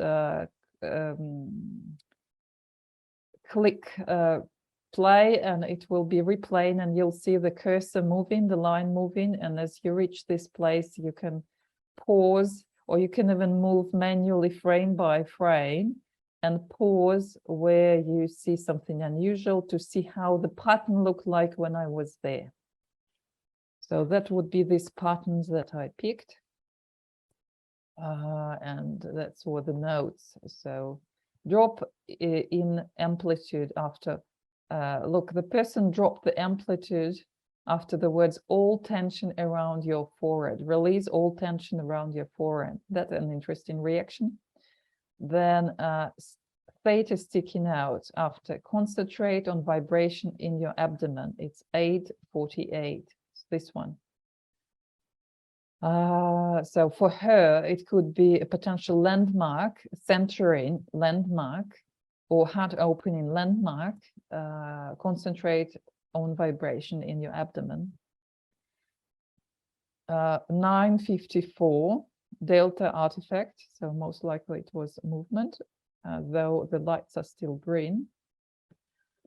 Then 13:08. By the way, I'll go back and mention this 9:48 delta artifact. You know, sometimes movement comes or corresponds to the moment of highly charged material. You know, when somebody is nervous and is playing with the ear or having some glitch or some odd movement, and the same happens during the meditation when you read or you play guided meditation, and there are some words that trigger, because they come across sensitive information, they trigger this unusual response. So even artifacts and spikes that may be considered artifact can be considered and have some value. If you are working with a client, I think you can even like probably do a counseling session and watch the brainwaves at the same time. And if you come across something sensitive, you'll clearly see, oh, there is something there to dig into. So these things may indicate that. The delta or even the movement, usually spikes, delta spikes, and gamma beta spikes. Theta sticking out after you are at the relaxation level 3, deeper, healthier state of mind. So 1308, again, we can see this huge theta. Deeper, healthier. Clearly, we are deeper. Drop in amplitude and channeling pattern. Beginning of sticking out theta period with maximum theta at 1840. Count from 10 to 1. So 1752 here, we are going even deeper. And here is maximum theta at 1840. Okay, here relax and go deeper. So this is very, to me, it's kind of very good channeling pattern, and person is not asleep. So it's part of the meditation. So we relax and go deeper and slow down, because here's fast brainwaves, here are slow brainwaves, and slow brainwaves, they start dominating over fast ones. So we're kind of saving energy, going into deeper levels of mind. And here is amplified and closer look at this fragment with lots of sticking theta, a fragment of deep relaxation, and these are snapshots as they happened throughout. You may ask how crossovers will look like. That's how they will look like when theta sticks above alpha here, and that's how they look like as a pattern. So I hope these are representative examples, and this is what we are doing during Meditation Club. I pick the meditation and I do analysis and share with you the analysis, and then we try the meditation together. And I hope that will help you just to try new meditations and learn how to analyze. And one more question. Are my anxiety levels and heart health improving? So again, I'm trying to ask normal question that makes sense rather than stick to the report. So what have other biofeedback meters? And we have GSR, galvanic skin response. We have BVP, blood volume pulse, and we have temperature meter, those who have it. Do they correlate with brain waves? Do I manage to become more relaxed and go deeper? So here we are supposed to look at, the answer is look at HRV summary, and we are looking at HRV index and heart rate pulse. And you may have a look at Lesch scale or GSR data, which both will show muscle tension or relaxation scale. And Max even developed this Lesch scale, which shows levels of meditation depth based on this GSR data, based on muscle relaxation. Okay, HRV summary. We find it in View HRV summary, and of course the portal has it there for you as well, ready. So a blood volume pulse indicates number of times heartbeats per minute. Relaxation slows the heartbeat. Arousal speeds it up. So here is the heart rate, and heart rate pulse normal is 60 to 100 beats per minute, 75 for healthy resting male. Less than 60 or over 100 will indicate possible cardiovascular disorder. So here we see 102. kind of on a borderline, I suppose. Railing 100 to 120 likely indicate bad connection, erroneous data readings. And remember that caffeine or recent exercise elevate heart rate, and medications like beta blockers will slow heart rate. So make sure you are reading clear data or your usual data. If you take 1 coffee a day each morning, that will be your normal state still. Another related to our heart activity indicator, heart rate variability. Again, it's calculated based on the same raw data. It measures the fluctuations of heart rate around an average heart rate and indicates your resilience, ability to respond and recover from stress. An average heart rate of 60 beats per minute doesn't mean that the interval between successive heartbeats would be exactly 1 second. Instead, they may fluctuate from 1.5 seconds to 2 seconds. Heart rate variability is basically showing the flexibility of your heart. And it's good to have it flexible because that's the healthy heart.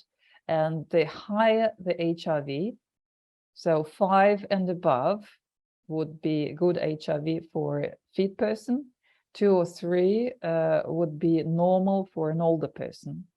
And remember that HRV is affected by exercise, stress, age, genetics, body position, time of the day, and health status.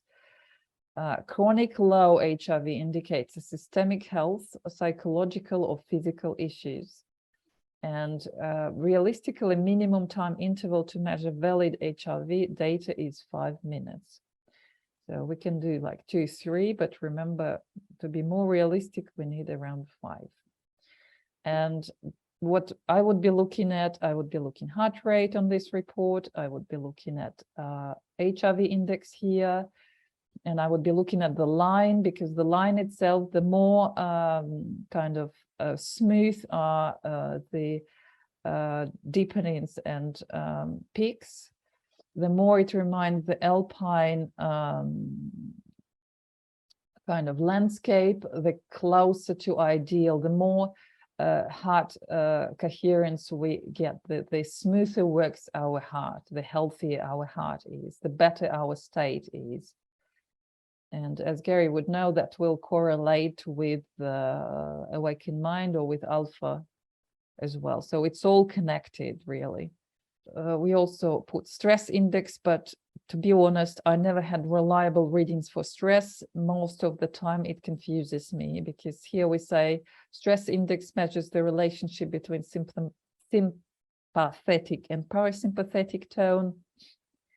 And we say unstressed 1, 2, 3, very stressed 6 and above. So I had confusing data there that I couldn't really properly interpret. So it's up to you. You can check, but just verify these readings.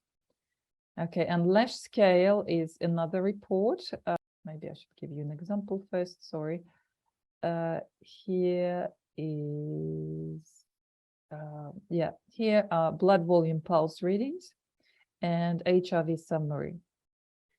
So how you do it, you go view, you pick the right channel. There will be different channel for this meter. So this will be channel 3. And I was picking just a couple of reports from there for the same progressive relaxation meditation, and found that kind of throat releases lots of tension for this particular person.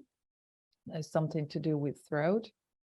I did a pre-test before, small recording before doing this progressive relaxation to compare the results. So what we can see, heart rate stayed basically the same, was 65, became 66, but HRV became bigger. It was, 9.5 and ended up with 16.2. So that was the reading before, after. And for Lesch scale is based on galvanic skin response or muscle tension response. And it's this color bar filled with an associated 0 to 6 number. These numbers are on an absolute value of physiological arousal relaxation. You can compare absolute Lesch scale values from session to session, although these two will change with daily variations in states of consciousness. So they relate to the table of subjective landmarks that correlates with descriptions of associated EEG readings calibrated by Max Cade. So these EEG measurements are invaluable data aid to the eye unaccustomed to the rapidly changing patterns in the mind mirror window, as the EEG column identified the brainwave category that may need improvement. So Lesch 4 will be light to medium depth meditation, Lesch 5, deep silent meditation or awakened mind pattern. To reach Lesch 5, you will need to produce continuous theta. Lesch 6, a stable awakened mind, evolved mind, gamma-topped superconscious mind, or gamma-topped evolved mind, universal consciousness.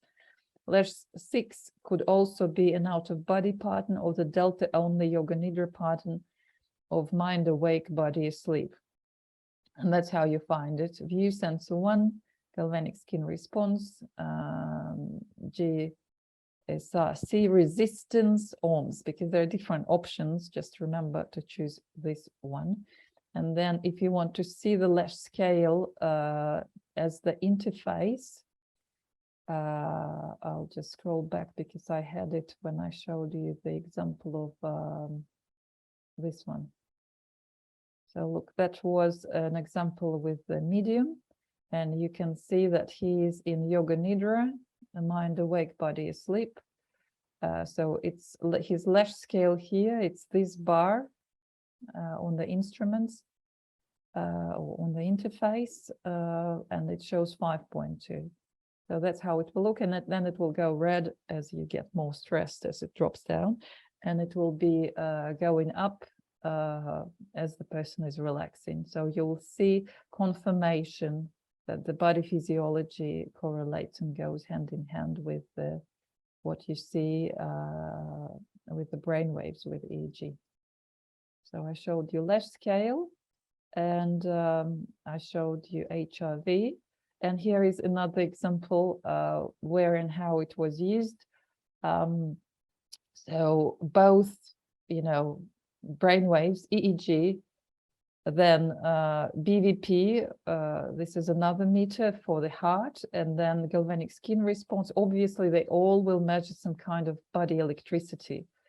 And here you can, when the medium was leaving the body, leaving the door open, leaving the delta open to let the channel in, this moment of kind of entry was marked with some electrical artifact or electrical event. I'm not sure how much it's the artifact, but clearly there was this odd electrical event that was picked not just by the EEG, by the brainwaves, as we saw in this near out-of-body pattern. It was also picked by pulse rate and picked by GSR. So just this jump, this movement. So that's how it can be used as well. And here we come to almost the end. Here is the summary of all the questions that I covered today. And there are more things to be covered, because how did I perform versus other sessions, other people, plus is my brain improving its efficiency could be another question. And you may be looking at coherence reports. Tell me how many of you have features pack, because this will be a feature for only those who have bought features pack, but we can do another program on coherence, because I think that would be advanced analysis functions of the mind mirror. And really to make sense of it and understand it better, it deserves like separate approach, separate time. For now, I just want to round up and say my general recommendation is be honest about your goals and be clear about what Mind Mirror can do to help you achieve your goals. and how you will measure your progress, right? Measure through patterns, scores, or this, I suggested you make 1 to 10 subjective scale on those points that I mentioned that you may improve working with the mind mirror. I listed this here on purpose because very often I notice that you can't really measure the fantasy if someone comes up and say, I want to become enlightened. It's a bit too vague and unrealistic. Or somebody is too fixated on statistical scores, which will take you away from being roughly right. You may dig into it, but end up being precisely wrong. That's why I'm saying keep it simple. It's better to be roughly right than precisely wrong. And we are looking at the same data anyway. In the end, we are talking about self-mastery, which is purely an inner job, unless you have different goals. And training mastery in meditation doesn't end with the mind mirror session. You have take your learning to life, and meditation is a good experience and self-exploration. But as we train, we can train in everyday activities as well. And here are some questions that already I received from those who registered. I'll cover it maybe next time and do a separate program on coherence and synchrony, and because all these things, they are related to peak performance training. And my idea was to make a parallel between or help us better understand what inbuilt patterns or training options we have for direct feedback, make comparisons of what is done in clinical neurofeedback in peak performance, so that we better understand what we can use as well and why. And this coherence, as I said, and synchrony will relate exactly to this peak performance. So I'll probably cover it in that program. Again, the question, let's finish the question submitted. How to interpret or calculate what is statistically relevant improvement over time in various factors? By factors, I imply that person means patterns, awakened mind, gamma synchrony, evolved mind. This may mean needing to share or benchmark generalized data from across other mind mirror practitioners or the main database. Thank you. So that's what Judith helped me to answer, and I'll give you my statistics as well. So the benchmark for excellence set by advanced meditators, psychics, healers, mediums, and other gifted people is training level 5. And we achieve training level, we roughly say 70% or 75.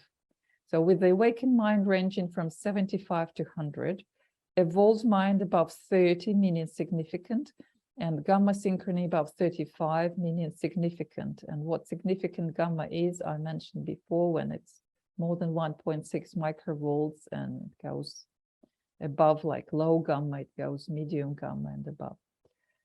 So it's at high frequencies. High scores on training level for the awakened mind have been ranging up to 46 and 50, but no longer that I've seen. So training level 4 would be a good tracker for awakened mind growth and gamma synchrony as well. So this is basically for you if you reach over 70% on level 5 on awakened mind. I would personally keep training evolved mind or do enforce symmetry to make it symmetrical, because that will be extra kind of challenge. And I would be training evolved mind as well on your level where you get over 70% rewards. And where is it? Here are my scores. I again copied it from my presentation and program on brainwaves of Australian mediums. They are very advanced. So you can see that they will be showing these advanced scores. As Judith said, they'll fall into the category of awakened mind on level 5 with above 70%. And the most advanced would have in above 90% on level 5.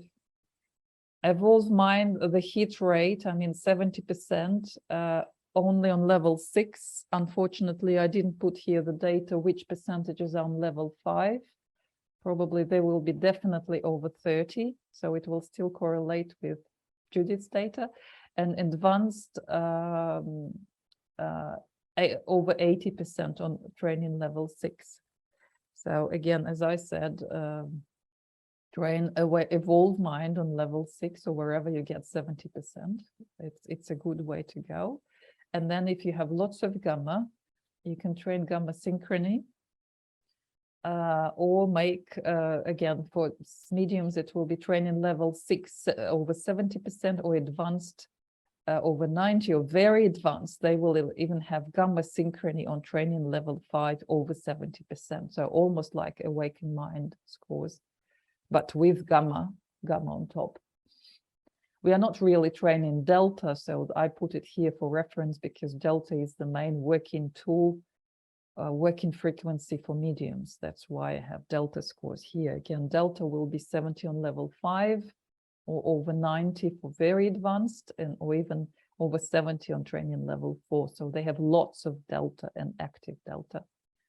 And I mean, I put it here, training level attained when you show at least 70. It's not really so. It's we think so or assume so because brain is trained when you get over 70% rewards on that level. Otherwise, it gets frustrated. There is not enough feed, kind of positive incentive coming back. So I hope that will answer your question in terms of where you stand and where you can train next.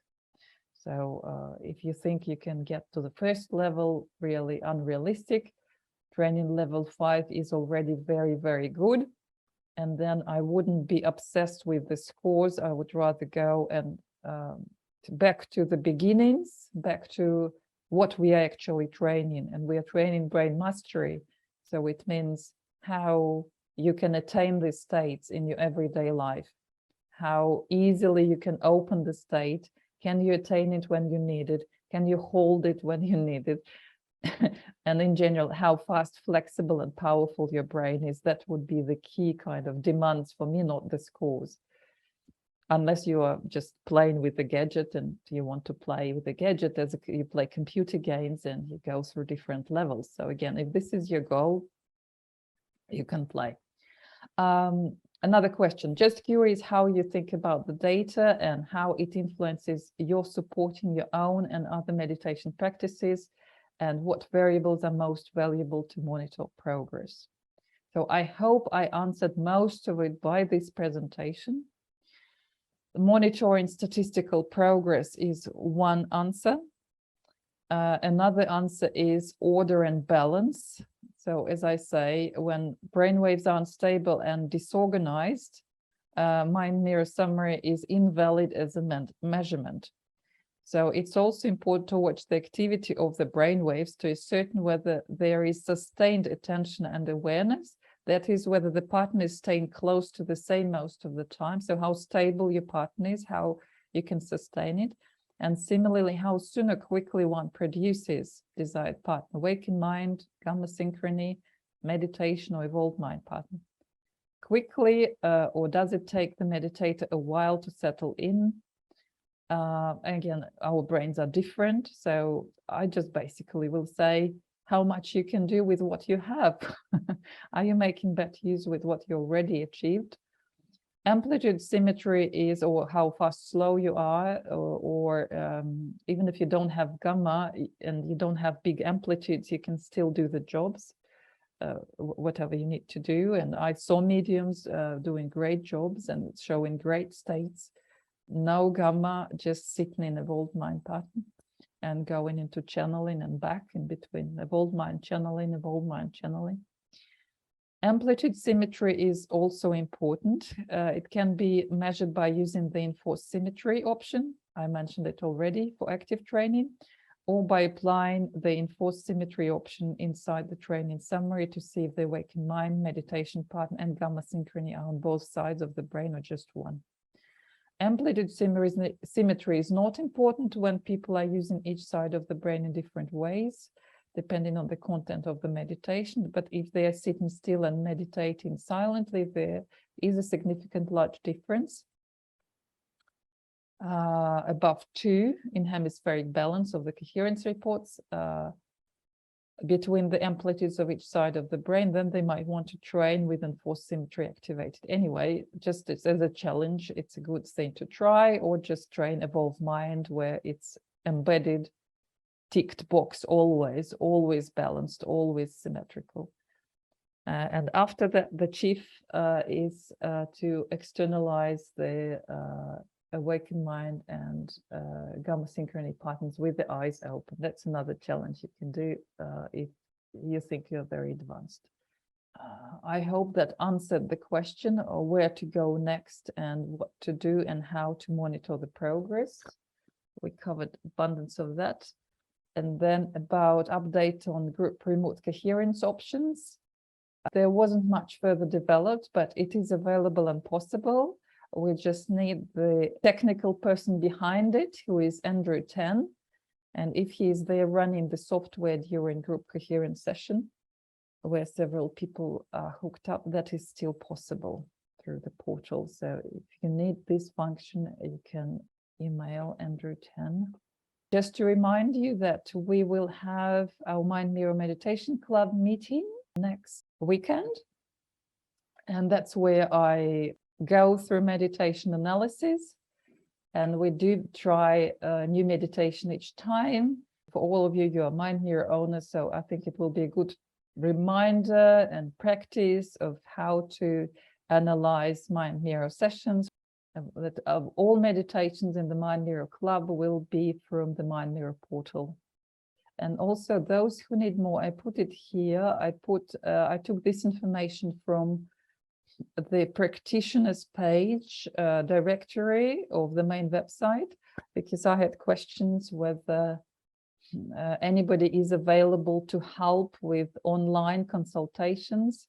So I assume those who are here, they're definitely active, definitely using the Mind Mirror. So you may be free to contact each of us to see if you need help and whether, time we are available to help you. So that was it for today. Yeah, I got invitation to the Mind Mirror Meditation Club. When are you meeting again? We are meeting next Saturday. I will share this presentation. You just click the link. This will be active links in the bottom of the slide. Click the link, go to the page and see what's the program. We'll do transformation meditation this time. And again, as I said, I decided to copy the idea I used last year during my favorite meditations course, where I analyzed my favorite meditations and encouraged everybody to try them with me and meditate more during the week and see the change. So I decided just to keep trying more and more new meditations from what we have to offer in our Mind Mirror Portal Meditation Center. Collect more jewels and encourage to share experiences of those who would like to meditate more. That sounds fascinating. Is it a group? Is it a live presentation? Yeah, we are live. We are just getting live together because I know, sorry, some people got confused in June when I replayed my recording from the course about with the program about stress, and where I was showing this analysis of Jose Silva meditation. People were confused. They were thinking I'm doing it live. It wasn't live. It was live last year when I was doing my favorite meditations course, and it was recording that I just decided to release and share to show, how it can be done, and to open the Mind Mirror Meditation Club, saying, hey, that's what can be done. That's what is possible, and that's what I want to do. Let's get together and do it again. Trying new and new meditations each time. Anyway, thanks everyone for being here, and I hope I will help those who are just starting or refreshing, for those who are using it already, of what and how you can look at based on my experience. Okay, good luck and see you next time.